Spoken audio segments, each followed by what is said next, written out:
106 కీర్తన 24 నిన్నమ్మా.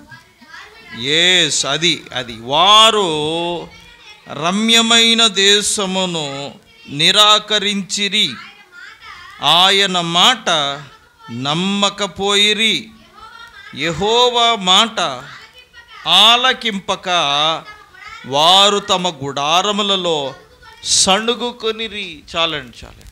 జాగ్రత్తగా దేవుని మాటలు విందాం.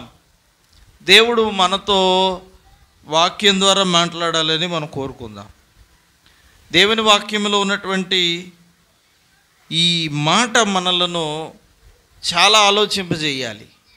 దేవుడు ఇస్తాను అన్నప్పుడు, దేవుడు చేస్తాను అన్నప్పుడు, దేవుడు నీ వలన నీ కొరకు మంచి కార్యాలు జరిగిస్తాను అంటే నాకు వద్దు పో అన్నట్టుగా ఉంది ఈ మాట. దేవుడు నీకు మేలు చేస్తాను అంటే నాకేం అక్కర్లేదు నీ మేలు అన్నట్టుగా ఉంది ఈ మాట.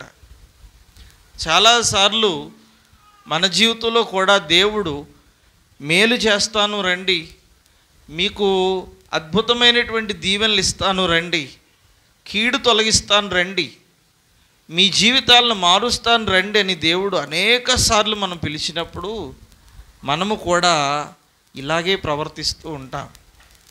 దేవుడిచ్చే వాటిని మనము పట్టించుకోకుండా, దేవుడిచ్చే వాటిని మనం పొందుకోకుండా మనము దేవునిలో వెనక్కి వెళ్ళిపోతూ ఉంటాం. దేవుని బిడ్డలారా, దేవుని వాక్యాన్ని జ్ఞాపకం చేసుకోండి.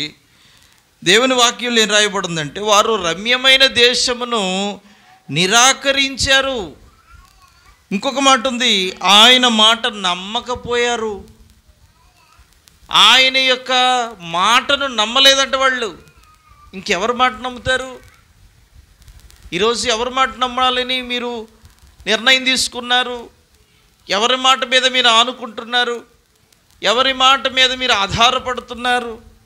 కానీ దేవుని ప్రజలైన వారు దేవుని మాటను నమ్మలేకపోయారంట. వాళ్ళు కొన్నిసార్లు మనల్ని మనుషులు మోసం చేస్తూ ఉంటారు కదా. మనుషులు భయంకరంగా మనల్ని మోసం చేస్తారు.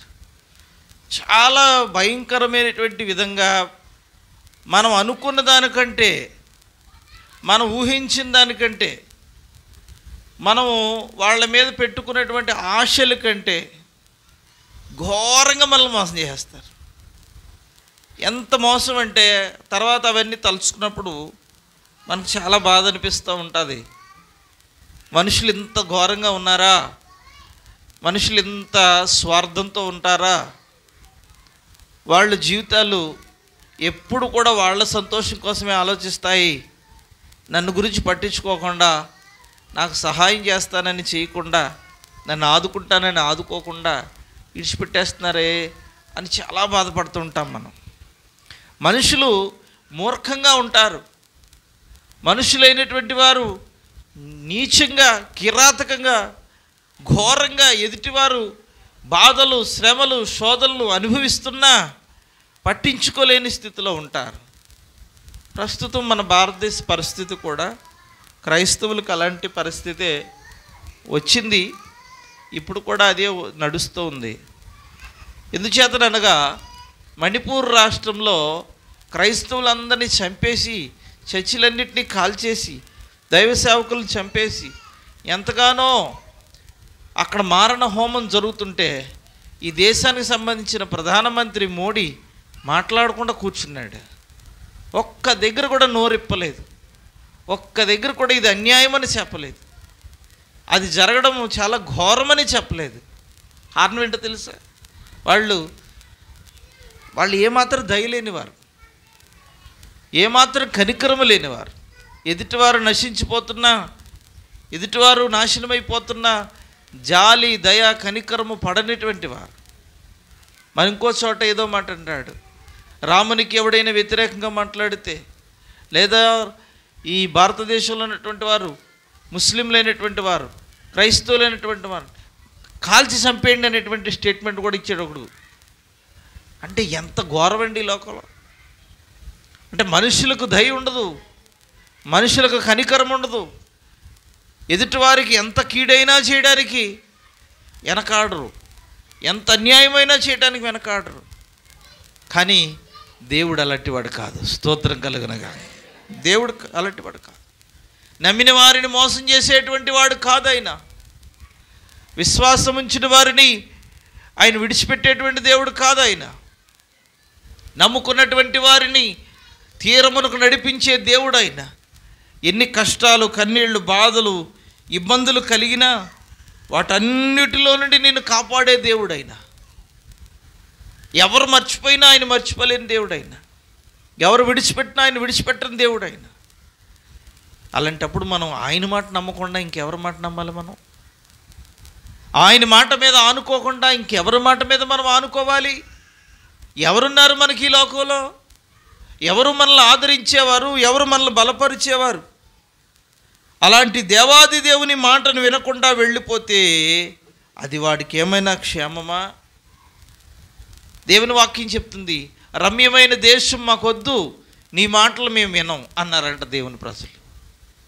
ఇస్తానన్న దేశం వద్దు, నీ మాట మాకొద్దు.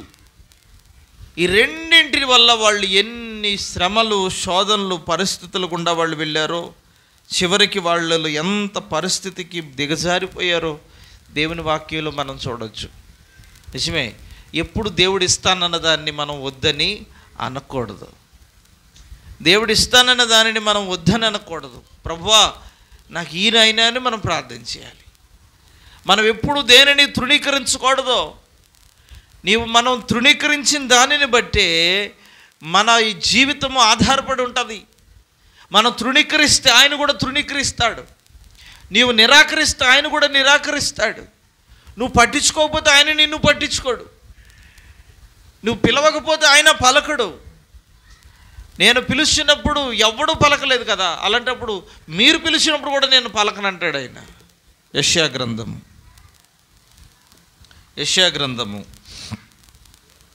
1వ అధ్యాయం 15వ వచనం. మీరు మీ చేతులు చాపునప్పుడు నేను మిమ్మల్ని చూడక నా కన్నులు కప్పుకొందును. ఎవరంటారు ఈ మాట? దేవుడు. మీరు పిలిచినప్పుడు, మీరు చేతులు చాపినప్పుడు నేను మీ వైపు చూడక నా కన్నులు కప్పుకుంటాను అని దేవుడు అంటున్నాడు. ఇంకో మాట ఉంది అక్కడ, మీరు బహుగా ప్రార్థన చేసినను నేను నీ ప్రార్థన వినను. మీరు చేతులు రక్తంతో ఉన్నాయి, మిమ్మల్ని కడుక్కోండి, శుద్ధి చేసుకోండి, మీ దుష్క్రియలు నాకు కనబడకుండా వాటిని మీరు తొలగించుకోండి. అసలు దేవుడే ప్రార్థన ఆలకించకపోతే, దేవుడే మనకు సహాయం చేయకపోతే, దేవుడే మనల్ని ఆదుకోకపోతే ఇంకెవరు మనల్ని ఆదుకుంటారు ఈ లోకంలో? ఎవరు మనకు సహాయం చేస్తారు? ఎవరు మనల్ని బలపరుస్తారు? ఎవరు మనకు ఆరోగ్యం ఇస్తారు? ఎవరు కీడు, శోధల నుండి, ప్రమాదాల నుండి దేవుడు మనల్ని తప్పిస్తారు? దేవుని కాపుదల ఉండాలి మనకి. స్తోత్రం. మొన్న వెళ్ళారు ఆయన, ఎవరో ఇక్కడ ఒక ఆయన చనిపోయారంట, గేదెల్లోటి తిరబడిపోయి 1000 కిలోమీటర్ల దూరం అంట ప్రయాణం చేసి వచ్చారంట. లారీ తిరగబడిపోయింది, నిద్ర వచ్చింది, ఆ డ్రైవర్ తిప్పేసాడు, పడుకుని పడిపోయింది లారీ. ఆ గేదెలన్నీ అతని మీద పడిపోయాడు, చచ్చిపోయాడంట ఆయన. ఇద్దరు చచ్చిపోయారంట. మరి అదే అంత దూరం వెళ్ళాడు ఆయన కూడా, కానీ క్షేమంగా దేవుడు తిరిగి తీసుకొచ్చాడు. స్తోత్రం కలిగినది. ఎంతటోళ్ళం మనమేం పెద్ద గొప్పవాళ్ళమా? మనమేం పెద్ద ఉన్నతమైనటువంటి వారమా? నువ్వు ఇది చెయ్యి ప్రభువా అని చెప్పడానికి మనకేమైనా రైట్స్ ఉన్నాయా? నువ్వు ఇలా జరిగించాలి నా జీవితంలో అని చెప్పడానికి మనకేమైనా హక్కులు ఉన్నాయంటే మనకి ఏ హక్కులు లేవండి. మనకున్నదల్లా ఒకటే, ఆయనను నమ్మడమే. స్తోత్రం కలిగింది. ఆయన చెప్పినది చేయడమే, ఆయన యందు మనం విశ్వాసం ఉంచడమే. అది మనం ఎప్పుడూ కూడా తప్పకుండా మర్చిపోకుండా చేయాల్సినటువంటి పని. అలా మనం చేయగలిగే వారంగా ఉన్నామా లేదా మనం జ్ఞాపకం చేసుకోవాలి. పరిశుద్ధ గ్రంథములో సంఖ్యాకాండము 13వ అధ్యాయము 32వ వచనాన్ని మనం చదువుదాం. చూడండి ఒకసారి. 32 అండి. తాము సంచరించిన చూచిన దేశమును గూర్చి ఇశ్రాయేలుతో చెడ్డ సమాచారము చెప్పి, మేము సంచరించిన చూచిన దేశము తన నివాసులను భక్షించు దేశము, దానిలో మాకు కనబడిన జనులందరూ ఉన్నత దేహులు, అక్కడ నెఫీలుల సంబంధులైన అనాకు వంశపు నెఫీలులను చూచితిమి. మా దృష్టికి మేము మిడతల వలె ఉన్నాము, వారి దృష్టికి అట్లే ఉన్నాము. అసలు ఏం జరిగిందంటే, ఇశ్రాయేలీలందరికీ దేవుడు ఒక దేశాన్ని ఇస్తానని వాగ్దానం చేశాడు. ఒక ప్రాంతాన్ని, ఒక భూమిని ఇస్తాను, మీరు అక్కడే బతకాలి, మీరు ఆ చోటకి మిమ్మల్ని మేము నడిపిస్తాను, మిమ్మల్ని మీ ప్రయాణం అంతట్లో సహాయం చేస్తాను. ఎక్కడి నుంచి జరిగింది వాళ్ళ ప్రయాణం అంటే, వాళ్ళ ప్రయాణము ఐగుప్తు నుంచి ప్రారంభించబడింది. ఐగుప్తు నుంచి వాళ్ళు ఎక్కడికి ప్రయాణం చేస్తున్నారు? వాళ్ళు కనానుకు ప్రయాణం చేస్తారు. కనానుకు ప్రయాణం చేస్తున్నప్పుడు దేవుడు చెప్పారు, మీరు నా మాట వినాలి. హల్లెలూయా. ఏం చేయాలి? మీరు మాట వినాలి.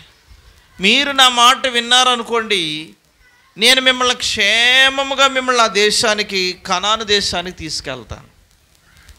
అక్కడికి వెళ్తే ప్రయోజనం ఏంటి? ఆ ప్రాంతంలో ఉన్నటువంటి వారిని అందరినీ నేను ఖాళీ చేయిస్తాను. 2, మీరు వెళ్ళి అక్కడ ఇల్లు కట్టుకోవాల్సిన పని లేదు. మీకు అక్కడ ఇళ్ళు ఉంటాయి, ఆ ఇళ్లలో నివాసం ఉండండి. 3, పశువులు ఉంటాయి, సంపద ఉంటుంది, ఆహారం ఉంటుంది, మంచి ఫలభరితమైనటువంటి దేశం అది. అక్కడ చక్కగా వర్షాలు కూడా సకాలమునకు కురుస్తాయి. అలాంటి ప్రదేశానికి మిమ్మల్ని తీసుకెళ్తున్నాను. కాబట్టి మీరు ఏం చేయాలో తెలుసా? నా మాట వినాలి. నా మాట వింటే మిమ్మల్ని క్షేమముగా తీసుకుని వెళ్తాను. స్తోత్రం చెప్పండి. హల్లెలూయా. ఇప్పుడు మనం కూడా ప్రయాణం చేస్తున్నాం కదండి. మనం కూడా ప్రయాణం చేస్తున్నాం. ఎక్కడి నుంచి ప్రయాణం చేసాం? మనం గొడిచెర్ల నుంచి నేను దేవారం ప్రయాణం చేసాం నా కుటుంబంతో పాటు. గొడిచెర్ల నుంచి మన దేవుని బిడ్డలు కూడా వచ్చారు, సత్యబాబు గారు వాళ్ళు. మీరు కూడా మీ గృహాల నుంచి వచ్చారు ఇక్కడికి. ఇప్పుడు మన అందరి ప్రయాణము రకరకాలుగా ఉన్నప్పటికీ మన ప్రయాణం ఎక్కడికంటే పరలోకానికి. హల్లెలూయా. మనం ఎక్కడికి వెళ్ళాలి? పరలోక రాజ్యానికి వెళ్ళాలి. ఆ పరలోక రాజ్యాన్ని ఇస్తానని దేవుడు వాగ్దానం చేశాడు.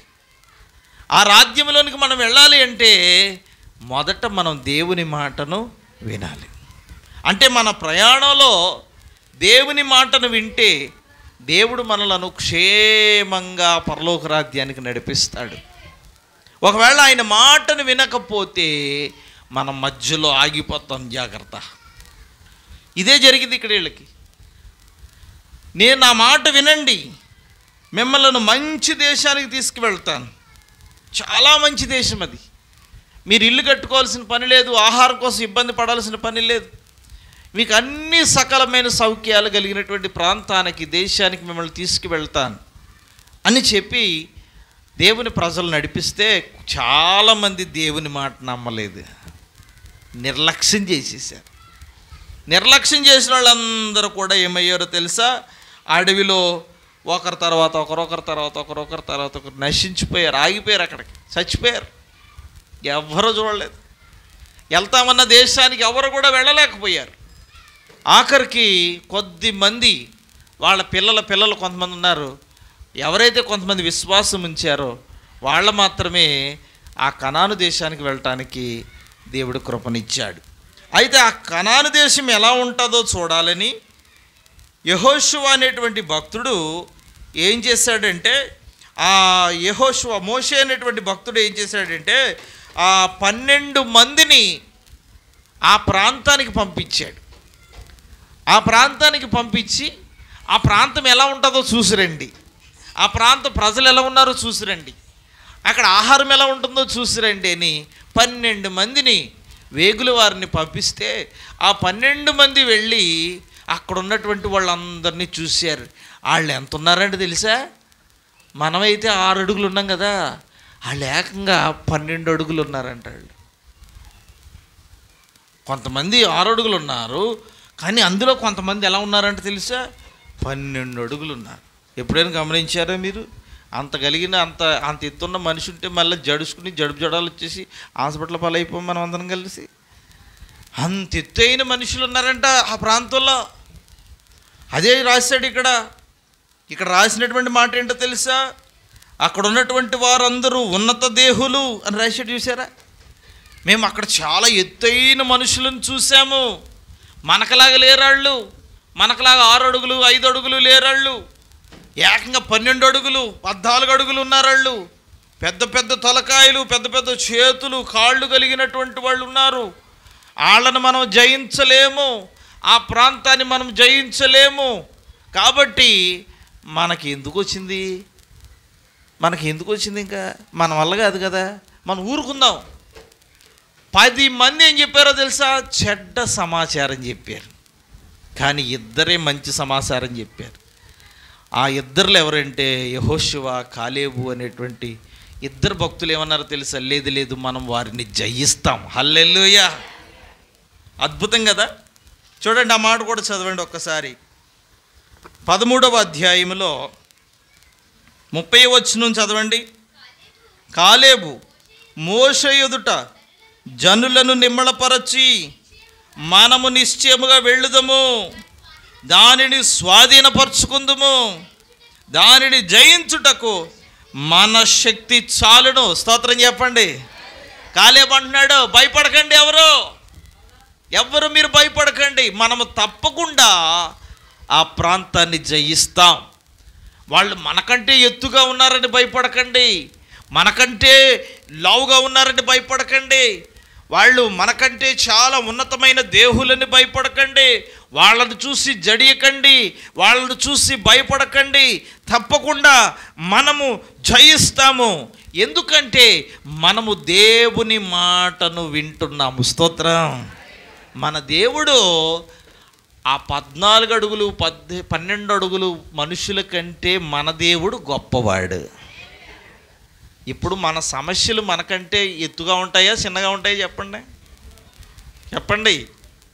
మన సమస్యలు మనకంటే ఎత్తుగా కనపడుతూ ఉంటాయి కదండి. మన బాధలు మనకంటే చాలా ఎత్తుగా కనపడతాయి. మన ఇబ్బందులు మనకంటే చాలా ఎక్కువగా కనపడతాయి. మన రోగములు మనకంటే చాలా ఎత్తుగా కనపడతాయి. బాబోయ్, ఈ భారాన్ని నేను మొయ్యలేను, ఈ పరిస్థితులను నేను ఎదుర్కోలేను, ఈ సమస్యలు నేను అధిగమించలేను, ఈ పరిస్థితుల నుంచి నేను విడుదల పొందలేను, ఎలాగా ప్రభువా, నేను ఎలాగ వీటిని నేను జయించాలి? అయితే నువ్వు దేవుని మాట మీద అనుకున్నావా? స్తోత్రం. దేవుని మాట మీద మీరు ఆధారపడ్డారా?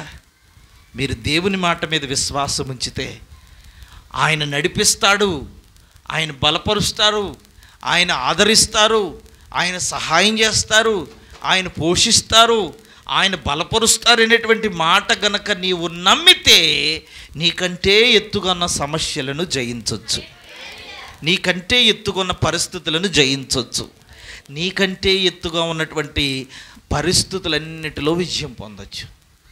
అది ఎవరు చెప్తున్నారు ఈ మాట? కాలేబు అనే వ్యక్తి చెప్తున్నాడు. ఎందుకయ్యా భయపడతారు మీరు? మనుషుల్ని ఎందుకు చూస్తారు? మనుషులను చూడకండి, మన దేవుడు వాళ్ళందరికంటే చాలా గొప్పవాడు, వాళ్ళందరికంటే గొప్పవాడు. నిజమే కదా, దేవుడు గొప్పవాడు.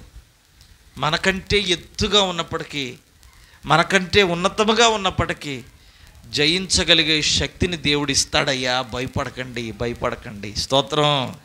హల్లెలూయా. ఎందుకొరకంటే దేవుని మాట మీద ఆనుకుంటే, దేవుని మాట మీద ఆధారపడినప్పుడు ఎలాంటి పరిస్థితుల్లోనైనా జయము పొందుతాం మనం. దేవుని మాట మీద విశ్వాసం ఉంచినప్పుడు ఎలాంటి పరిస్థితుల్లోనైనా ధైర్యం కలిగి ఉంటాం మనం. అందుకే దేవుని మాట మనం వినాలి. వారు దేవుని యొక్క ఇస్తానన్న దేశాన్ని నిరాకరిస్తున్నారు. దేవుడి మాట మీద వారు నమ్మకం లేకుండా పోయింది వాళ్ళకి. ఈ రెండు చేయకుండా ఎలా దీవించబడతారు వాళ్ళు? దేవుని ఇస్తానన్న ప్రతిదానిని మనం నమ్మాలి. స్తోత్రం కలిగరుగా. గృహాన్ని దేవుడు ఇస్తానని వాగ్దానం చేస్తాడు, నమ్ము. నీ పరిస్థితులు మారుస్తానని దేవుడు వాగ్దానం చేస్తాడు, నమ్ము. లేదా నీ జీవితంలో అద్భుతం చేస్తానని దేవుడు వాగ్దానం చేస్తాడు, నమ్మండి. వాటిని నమ్ముట వలన నీవు తప్పకుండా దేవుని కార్యమును చూస్తారు. స్తోత్రం. తప్పకుండా దేవుని కార్యాలు చూస్తారు. నమ్ముట వలన మాత్రమే సాధ్యమవుతుంది. హల్లెలూయా. నిజంగా దేవుని వాక్యములో నుండి మరొక మాట చదువుకుందాం. మార్కు సువార్తలో యేసు ప్రభువారు పలికినటువంటి మాట 9వ అధ్యాయము 23వ వచనం.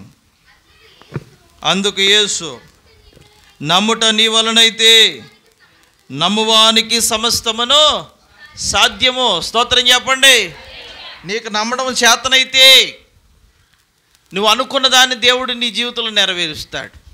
ఆయన మాట మీద మీరు ఆనుకుంటే, ఆయన మాట మీద మీరు ఆధారపడితే, ఆయన మాట మీద మీరు విశ్వాసం ఉంచితే, దేవుడు మీకు ఇస్తానన్నటువంటి దేశాన్ని, మీకు చేస్తాననేటువంటి మేలును, మీరు నడవలసినటువంటి మార్గమును, మీ జీవితంలో నూతనమైన కార్యములను, నూతనమైన బలమును, నూతనమైన శక్తిని దేవుడు మీకు అనుగ్రహిస్తాడు. స్తోత్రం కలుగునుగాక. ఈరోజు మన జీవితంలో కూడా దేవుని మాటను మనం నమ్మాలి. దేవుని మాట మీద విశ్వాసం ఉంచాలి. వాళ్ళు దేవుని మాట మీద నమ్మకం లేదంటే వాళ్ళకి, మరి ఇంకెవరి మాట మీద నమ్మకం ఉంటుంది వాళ్ళకి? దేవుని మాట మీద విశ్వాసం లేదు. వాళ్ళు తప్పిపోతున్నారు, జారిపోతున్నారు, ఇష్టమైనట్టుగా నడుస్తూ ఉన్నారు, ఎవరు ఇష్టమైనట్టుగా వారు జీవిస్తూ ఉన్నారు. ఆరాధనలు ఉండలేదు, ప్రార్థనలు ఉండలేదు, విశ్వాసం ఉండలేదు, దేవుని యందలే భయం ఉండలేదు. ఇవన్నీ లేకుండా దేవుడు మీ జీవితంలో కార్యాలు చేస్తాడా? మన దేవుని మీద విశ్వాసం ఉంచినప్పుడు, దేవుని మీద నమ్మకం ఉంచినప్పుడు, ఆయన మాట మీద ఆధారపడినప్పుడు, అప్పుడే కదా దేవుడు మన జీవితంలో గొప్ప కార్యాలు చేస్తాడు. స్తోత్రం కలుగునుగా. హల్లెలూయా. అందుకే మనం చదువుకున్నాం, నమ్ముట నీ వలనైతే నమ్మువానికి సమస్తమును సాధ్యమే. నువ్వు నమ్మితే నీ నమ్మికను బట్టే నీవు కార్యములను చూస్తావు. స్తోత్రం. మనం ఎప్పుడు కూడా దేవుడిచ్చే ప్రతి దానిని నిరాకరించకూడదు, తృణీకరించకూడదు. నీకు ఏ స్థితిని దేవుడిచ్చాడో ఆ స్థితిలోనే సంతోషించాలి. దేవుడు నీకు ఏ ఆహారం పెట్టాడో ఆహారంలోనే సంతోషించాలి. దేవుడు నీకు ఏ పరిస్థితులను ఇచ్చాడో ఆ పరిస్థితుల్లోనే సంతోషించాలి. లేని వాటి కోసము, ఉన్నతమైనటువంటి వాటి కోసము, మన కాని వాటి కోసం మనం ఎప్పుడూ ప్రయత్నాలు చేయకూడదు. దేవుడు నిన్ను ఏ స్థితిలో నిలబెట్టాడు ఆ స్థితిలో దేవునికి నమ్మకంగా జీవించాలి. స్తోత్రం కలుగురుగా. ప్రియ దేవుని బిడ్డలారా, ఈ ఆదివారం దేవుడు మనతో మాట్లాడుతున్న మాట, వాళ్ళు నమ్మలేదు కానీ మనం నమ్ముదాము. స్తోత్రం కలుగురుగా. వాళ్ళు తృణీకరించారు కానీ మనం తృణీకరించొద్దు. వాళ్ళు దేవుని ఎరుగలేదు, మనము దేవుని ఎరుగుదాం. వాళ్ళు దేవునిని పట్టించుకోలేదు, మనం దేవునిని పట్టించుకుందాం. వాళ్ళు దేవుని ఎడల విధేయత కలిగి లేదు, మనము దేవుని ఎడల విధేయత కలిగి ఉందాం. ఆ విధేయత, ఆ విశ్వాసము, ఆ నమ్మకమే మనలను గమ్యానికి చేరుస్తుంది. హల్లెలూయా. ఈ ఆదివారం దేవుని మందిరంలో దేవుని బిడ్డలారా, మీరు ఏమి ఆశించి దేవుని సన్నిధిలో ఉన్నారు? మీ కష్టాలు ఏంటి, మీ కన్నీళ్ళు ఏంటి, మీ బాధలు ఏంటి, మీ ఇబ్బందులు ఏంటి? ఒక్కొక్కరిని అడిగితే ఒక్కొక్కరు ఒక్కొక్క అద్భుతమైన విషయాలు చెప్తారు. కానీ నేను ఒక మాట చెప్తున్నాను, వినండి. మీరు అడిగినవన్నీ మీరు పొందుకోవటానికి దేవుడు కృపణిస్తున్నాడు. అయితే మీలో విశ్వాసం ఉంచండి, నమ్మకం ఉంచండి. దేవునిని తృణీకరించొద్దు. దేవుడు ఏం చేయలేడు అనొద్దు, దేవుడు నన్ను పట్టించుకోలేడు అనొద్దు, దేవుడు నన్ను చూడలేదని అనొద్దు.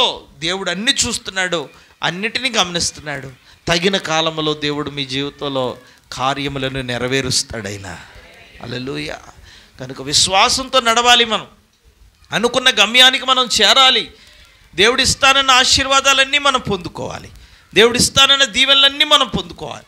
ఆ దీవెనలు పొందుకోవటానికి మన విశ్వాసముతో ప్రభు సన్నిధిలో ఉండాలి. అలా ఉండడానికి ప్రయత్నం చేద్దాము. దేవుని సహాయాన్ని కోరుకుందాము. దేవునిలో బలపరచబడదాము. దేవుడిచ్చే ప్రతి ఆశీర్వాదాన్ని సొంతం చేసుకుందాము. దేవుడి అట్టి కృప మనకు దయచేయునుగాక.